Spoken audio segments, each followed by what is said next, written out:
एक बात कहूं, अगर समय से पहले पिता चला जाता है तो बच्चे का बचपन छूट जाता है।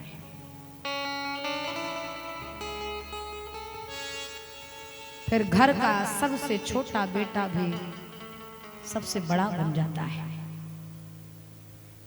उसको लगता है कि अब इस घर का दायित्व तो मुझे उठाना है, मुझे संभालना है।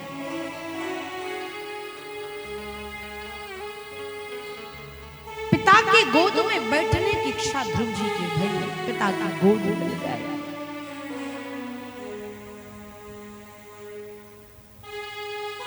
मैं हमेशा इस बात को कहती हूँ कि पता नहीं कितनों ने अनुभव भी किया होगा जीवन में, जिसके ऊपर पड़ी है वो झेल रहा होगा कि बाजार में कोई वस्तु पसंद आ जाती है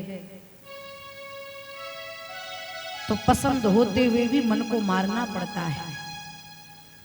लगता है बाबूजी होते तो दिला देते, खुद की जेब से पैसा निकाल करके खुद की इच्छाओं को पूरी करने की क्षमता नहीं रह जाती। फिर पिता नहीं है, 70% इच्छाएं मर जाती हैं, बचपना नहीं रह जाता। फिर अभी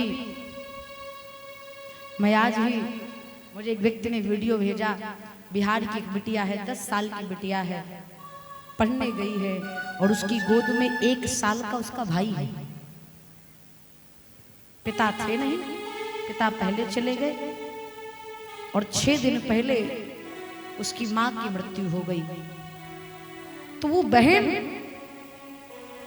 स्कूल भी आई तो अपनी गोद में अपने 1 साल के भाई को लेकर आई। क्या उसके घर में और कोई लोग नहीं रहे होंगे और कोई सदस्य नहीं रहे होंगे, लेकिन वो बड़ी बहन जान गई कि आज के बाद मैं इसकी बहन नहीं, इसकी मां भी हूं और इसके पिता भी हूं। स्कूल आई तो गोद में लेकर अपने भाई को आई। मैंने जब वो दृश्य देखा तो मेरा हृदय पीड़ा से भर गया।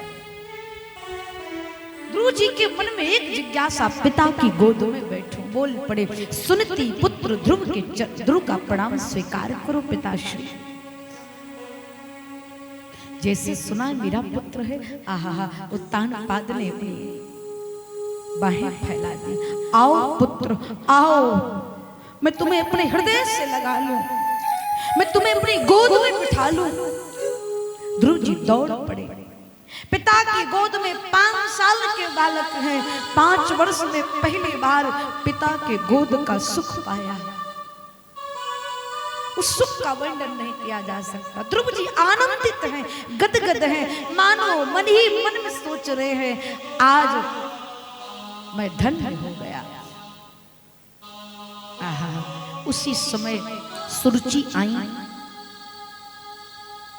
सुरुचि ने देखा ध्रुव महाराज की गोद में बैठे हैं। सुरुचि को लगा आज महाराज की गोद में बैठा है ध्रुव, कल सिंहासन पर बैठेगा, मेरे बच्चे के हिस्से की भी संपत्ति हड़प लेगा। ये महाराज के सिंहासन तक पहुंचे उससे पहले मैं महाराज की गोद से उतार दूंगी।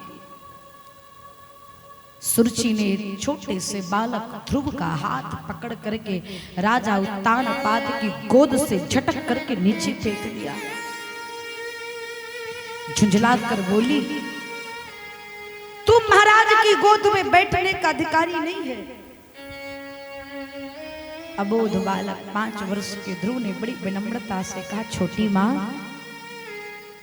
मैं पिताश्री की गोद में क्यों नहीं बैठ सकता, मैं भी तो आपका पुत्र हूं। सुरुचि ने कहा, नहीं, मेरा पुत्र एक है उत्तम, अगर तू महाराज की गोद में बैठना चाहता है तो जा, जंगल में जाकर तपस्या कर, भगवान प्रसन्न हो जाए तो उनसे वरदान मांगना कि तेरा जन्म मेरी कोख से हो, और जब तू मेरी कोख से जन्म लेगा तब महाराज की गोद में बैठने का अधिकारी होगा। उस अभागन सुनीति की कोख से जन्म लेने के बाद महाराज की गोद की कल्पना करता है।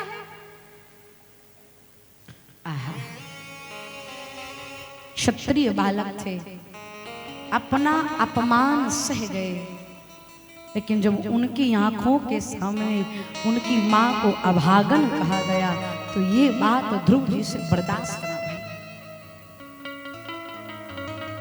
मेरी मां को अभागन कह दिया, लेकिन संस्कार इतने अद्भुत थे, संस्कार इतने अच्छे थे कि मां को पलटकर जवाब नहीं दिया, रोते हुए लौट आए।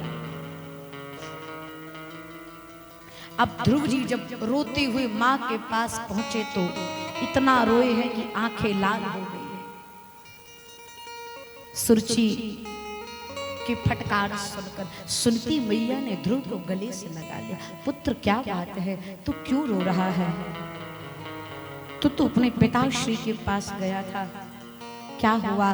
पिताश्री के दर्शन हुए, उनको प्रणाम किया, फूट फूट कर ध्रुव जी रोने लगे। मैया सुनती की छाती फट रही है। यहां कई माएं बैठी हैं, मां अपने बच्चे को डांट दे, फटकार दे, कभी कभी दंडित भी कर दे, चलता है, लेकिन उस मां के सामने उसके बच्चे को कोई तिरछी निगाह से भी घूर कर देखे, ये मां को बर्दाश्त नहीं होता, अच्छा नहीं लगता।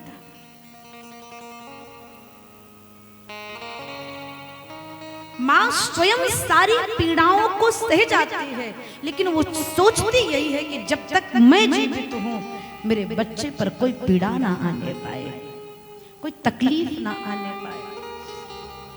यहां तक कि अगर छोटे से बच्चे को बुखार भी आ जाए और डॉक्टर के पास लेकर गई, डॉक्टर कहें आपके बच्चे को इंजेक्शन लगेगा, जब डॉक्टर इंजेक्शन निकालता है तो बच्चा बाद में रोता है, इंजेक्शन देखकर मां पहले रोने लगती है। अब इसको पीड़ा होगी, इसको चुभेगा। मेरे भैया, इस पृथ्वी पर, इस धरती पर परमात्मा से भी श्रेष्ठ कोई है तो हमारी माता पिता है। अगर माता पिता घर में बैठे माता पिता प्रसन्न हैं तो आपको किसी तीर्थ जाने की आवश्यकता नहीं है। संत कहते हैं, हमारे अयोध्या जी के संत कहते हैं कि जिस घर के दरवाजे पर बुजुर्ग बैठा हो और जिस घर के आंगन में बालक खेल रहा हो, वो घर साक्षात वैकुंठ के समान माना जाता है। इसको वैकुंठ मानिए। वाह रे जमाना, आजकल कई परिवार ऐसे हैं, मैं तो जिनके घर में हूं, भगवान की बड़ी कृपा है उनके घर में, मैया के 3 पुत्र हैं और एकदम आज्ञाकारी, बहुत अच्छा सौभाग्य है। हर बच्चा ये कहता है कि हर जन्म में मुझे ये माता पिता मिले, लेकिन बच्चे का जन्म तब सार्थक होता है जब माता पिता कहें मुझे हर जन्म में ऐसा ही बेटा मिले, तब समझो जीवन धन्य हो गया। बाकी कली का प्रभाव संबंधों पर भी पड़ रहा है। आज स्थिति ये हो गई है अपने समाज की कि जो मां 9 महीने अपने बच्चे को पेट में रखती है, वही बच्चे जब बड़े हो जाते हैं तो मां को अपने घर में नहीं रख पाते, टेंशन होती है। फिर क्या करो, वृद्ध आश्रम छोड़ाओ।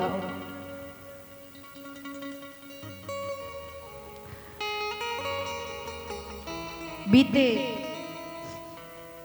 यद्यप मैं कथा के बाद जो भी सेवा होती हूं मैं कभी साझा नहीं करती हूं किसी से, लेकिन एक प्रार्थना करूं। अभी बीते वर्ष में एक वृद्ध आश्रम में मैया मैं गई थी माताओं से मिलने के लिए, उनके साथ बैठने के लिए, कुछ सेवा करने के लिए। यद्यप मैं पहली बार शायद बता रही हूं, मैंने कभी कथा के बाद जो भी सत्कर्म होता है, जो भी सेवा होती है, मैं कभी मंच पर नहीं बताती और न कभी सोशल मीडिया पर डालती। तो मैं गई, कुछ सेवा थी देने के लिए, तो मैंने देखा एक बूढ़ी माँ अपने कमरे के दरवाजे की खिड़की से भैया झांक रही थी। सामने से रोड गई थी, रोड सड़क गई थी। हमने सब माताओं को जो मेरे पास यथाशक्ति था मैंने दिया। देखा तो वो माता जी खिड़की पकड़े एक टक टक खिड़की के बाहर झांक रही है।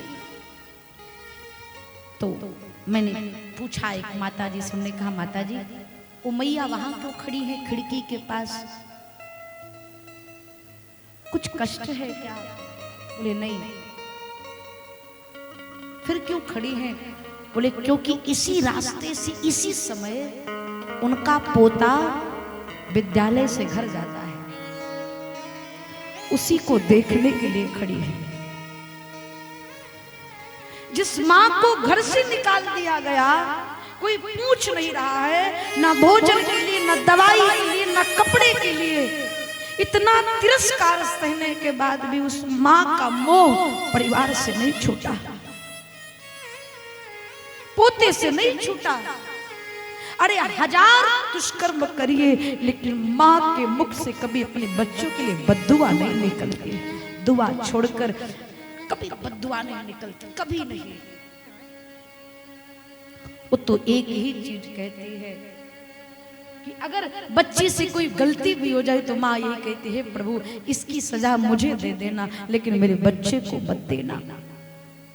माँ वो है जो अपनी सारी पीड़ाओं को पी करके अपने बच्चे के चेहरे पर मुस्कान लाती है।